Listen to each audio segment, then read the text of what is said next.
35 लाख का तो हमारा इन्वेस्टमेंट है, तो 36 लाख का घाटा कैसे हो गया? वो देखिए, हमने 35 लाख लोगों को कर्जे पे दिया।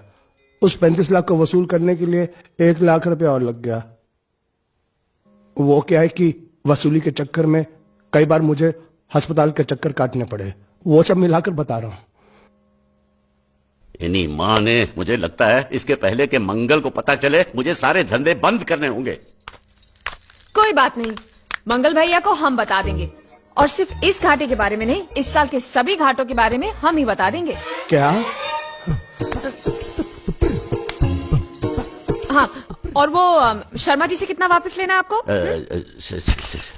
शर्मा? कौन शर्मा? कैसा शर्मा? कहाँ का शर्मा? क्यों भाई, तुम किसी शर्मा को जानते हो? हाँ हाँ, नहीं नहीं नहीं नहीं नहीं, कौन सा शर्मा? ये नहीं जानता शर्मा को, मैं नहीं जानता शर्मा को। तुम लोग कहाँ से शर्मा को जानते हो? मैं क्या बात कर? अच्छा, तो वो सब आप मंगल भैया से ही पूछना। अरे देवियो, मेरी बात सुनो। देखो बेटा, मंगल भैया को कुछ मत कहना है? वो तुम जो कहोगी वो मैं तुमको दूंगा। मुझे कुछ नहीं चाहिए, पहले आप ये आलतू फालतू के धंधे बंद करो और कुछ बड़ा सोचो। करूंगा। आपको मालूम है मंगल भैया का हर बिजनेस फायदे में क्यों जाता है? क्योंकि वो अपने हर धंधे की शुरुआत श्रुति के हाथों करवाते हैं। इसलिए मेरी बात मानो पिताजी, और आप अपनी फाइनेंस कंपनी की नई शुरुआत श्रुति के हाथों से ही करवाओ। लेकिन कैसे? मेरी बात ध्यान से सुनो।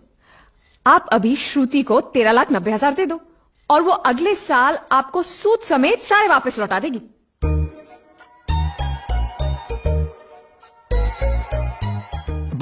दे दो पैसा दे दो। वैसे भी हर साल हम बाहर पैसा देकर घाटा ही करते हैं ना। इस बार ये चांस इनको देते हैं, अगर घाटा होगा तो घर में ही होगा ना।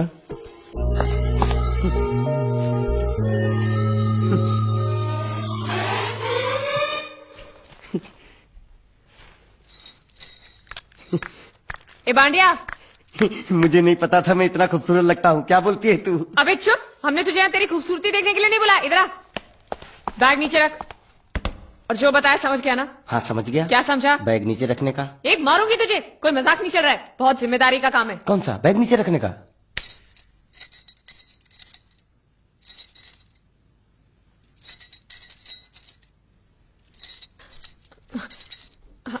अब चलो बताओ, सबसे पहले तुम क्या करोगे? अरे सबसे पहले उस गांव की बस पर चढ़ूंगा, कंडक्टर को 100 की पत्ती दूंगा, 92 रुपए का टिकट खरीदूंगा। फिर बाकी छुट्टा वापस लूंगा। ओफो, फिर? अरे फिर बस स्टॉप पे उतरूंगा और उतरते ही पूछ लूंगा जावेद प्रसाद का घर कहाँ है। जावेद प्रसाद नहीं, जयवेद प्रसाद। बस ठीक, बाकी काम तो मैं यूं चुटकी में कर डालूंगा। वो कैसे? मैंने सब कुछ एक पर्ची में लिख के ऐसे जेब में रख लिया है। हाँ, वो मास्टर जी के बेटे का नाम क्या है? मरा हुआ जीतू। अरे मरा हुआ बोलने की कोई जरूरत नहीं, सिर्फ जीतू बोलो काफी है। काफी है तो ठीक है। तुम कौन हो? भांडिया। तुम जीतू के कौन हो? मैं मरे हुए जीतू का लंगोटिया यार हूँ। एक बात बताओ, ये मरा हुआ जीतू दिखता कैसा है? क्यों, तुम्हें क्या? नहीं क्या है ना, अगर वो रास्ते में कहीं मिल जाए तो बैग वहीं पकड़ा दूंगा। इतनी दूर जाने की क्या जरूरत है? अरे अब तुम जाते हो या नहीं? ठीक है जाता हूँ।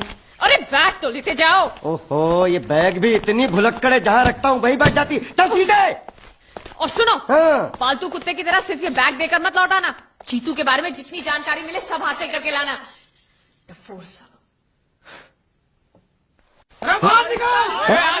बाहर निकलो तुम।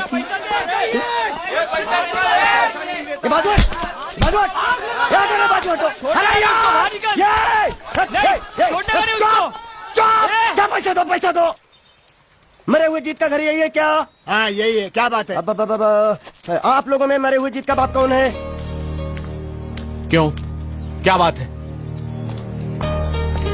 तो आप हैं जयवेद प्रसाद जी, आपको क्या चाहिए? मुझे ऑल एंड सोल कंपनी के मालिक ने भेजा है, यानी कि मरे हुए जीत के पार्टनर ने। पैसों का मामला है। हाँ, आपको कैसे पता? तो आप भी भीड़ में खड़े हो जाइए। ये घर जलाने के लिए इकट्ठा हुए हैं सब लोग। क्या घर जलाने? हाँ जाइए, लोगों के साथ खड़े हो जाइए और फिर सब लोग मिलकर हमें जला दीजिए। उस तरह से आप लोगों का कर्जा चुकता हो जाएगा तो ठीक है, लेकिन सच्चाई है कि मेरे पास एक भी फूटी कौड़ी नहीं है आप लोगों को देने के लिए, और इतनी हिम्मत भी नहीं कि आत्महत्या कर सकूं। जाइए, जो आप लोगों को करना है कर लीजिए, जाइए। अबे नीचे उतर। सुबह सुबह बैग उठा के चलाया पैसे मांगने के लिए, और इतना छोटा बैग क्यों लाया? बड़ा ट्रक क्यों नहीं लाया? चल बे, तुम्हारी तरह हम भी पैसे लेने के लिए खड़े हम हैं। कोई लल्लू नहीं है। अरे नहीं नहीं, मैं पैसे लेने के लिए नहीं, मैं पैसे देने के लिए आया हूँ। देखो इस बैग में है। क्या बैग में पैसे हैं? देने आया है? अरे बाप रे, क्या कहा? कि पैसे देने आया हूँ। किसको? आपको। मतलब आप इनको पैसा देने आए? अब तक क्या मैं चाइनीज बोल रहा था? कान में कुछ और क्या है मास्टर जी, कंपनी का दिवाला निकल गया, फिर भी मुनाफे में चल रही है। तो उस मुनाफे में मरे हुए जीत का जो हिस्सा है ना, वो इस बैग में है। कितना है? कितना है ये मुझे नहीं मालूम, मुझे तो बैग पहुंचाने के लिए बोला। तो खोलने बेवकूफ खड़ा क्यों? खोलना देखते रहो।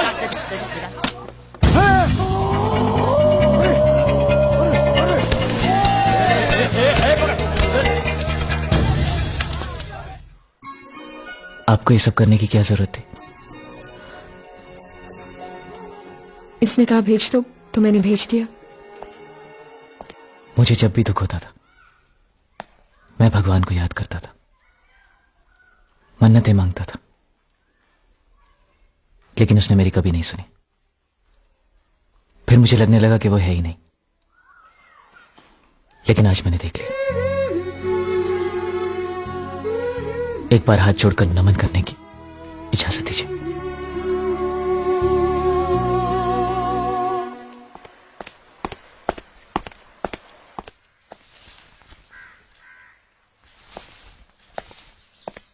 नमस्ते। मोहन राव जी का घर यही है ना? हाँ, क्यों?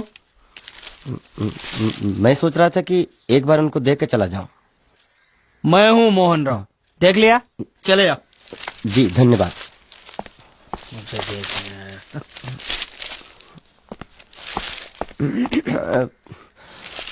क्या है? मैं लंगोटिया जीतू का मरा हुआ यार हूँ। क्या? मैं मतलब मरे हुए जीतू का लंगोटिया यार हूँ। क्या? था, थी, है, हूँ। अरे क्या हूँ? बेवकूफ, तुम्हारा पेज हिला है क्या? क्या काम है? लोग कहते हैं ये उस लड़की का घर है पूजा, जिसकी शादी मरे हुए जीतू से होने वाली थी।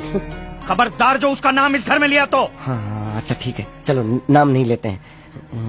क्या मैं उससे मिल सकता हूँ? वो यहाँ नहीं रहती, उसे मिलना है तो जाओ उसके पति के घर। पति के घर? हाँ पति, पति पति काय का पति। और कुछ है? अब उसके बारे में एक भी लफ्ज निकाला ना तो चले जाओ यहाँ से।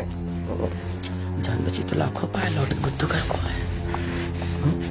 भगवान, ये तो वो है। ये कौन है? क्या पूछा तुमने? ये कौन है? तुम जीतू के क्या लगते हो? हाँ? क्या? तो तुम्हें पता नहीं है कौन है? मैं तुम्हें अभी समझाता हूँ।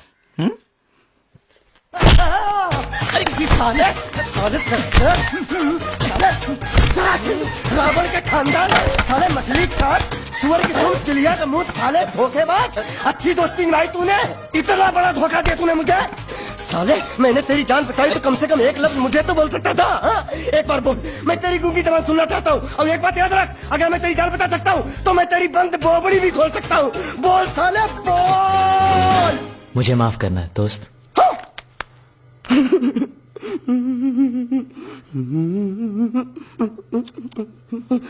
अच्छा मेरी बात, अरे सुन तो, एक सेकंड, मेरी प्रॉब्लम तो समझ आ तू। ये सब क्या चल रहा है?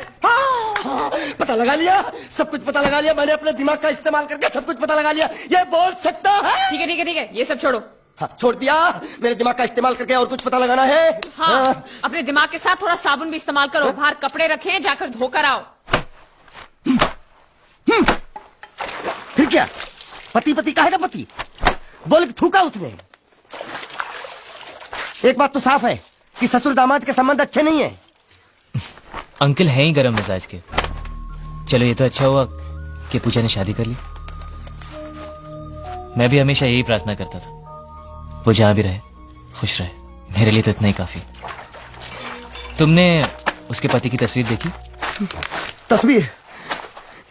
एक जो तस्वीर देखी उसका दर्द अभी तक गया नहीं है। ये तू चुप रह गूंगे, तेरी दोस्ती बहुत महंगी पड़ रही है मुझे।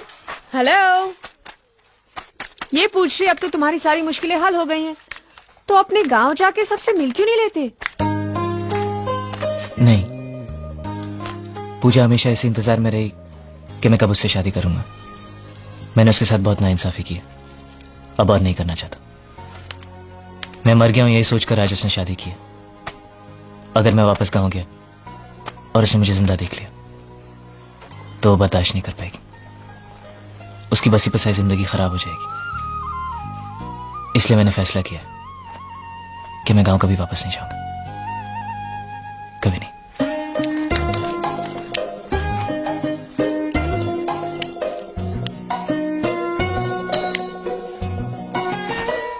तो तुमने यहीं रहने की ठान ली है क्या? हाँ, सोच रहा हूँ बस थोड़ी बहुत गुजराती सीख के आप लोगों के साथ यहीं रह जाऊं। अच्छा, तो इतनी हिम्मत है तुम में? हाँ तो मैं इसकी शादी तुमसे करा दूं? हाँ है। सच कह रही हूँ, ये तो तुम्हें बहुत पसंद करती है। हाँ? तुम्हें पसंद है या नहीं? नहीं नहीं नहीं नहीं नहीं नहीं नहीं नहीं नहीं अरे पसंद है या नहीं, बोलो। नहीं नहीं नहीं। मतलब पसंद नहीं? हाँ नहीं नहीं, ऐसा नहीं है कि पसंद नहीं है, पसंद है। अच्छा, तो ये है मजनू की मन की बात। हाँ? सला चालू। नहीं नहीं, वैसे नहीं, वो तो आप लोग मजाक कर रहे थे तो मैं भी मजाक ही कर रहा था। मैं इतनी आसानी से फंसने वाला थोड़ी हूँ। तू अंधा भी हो गया।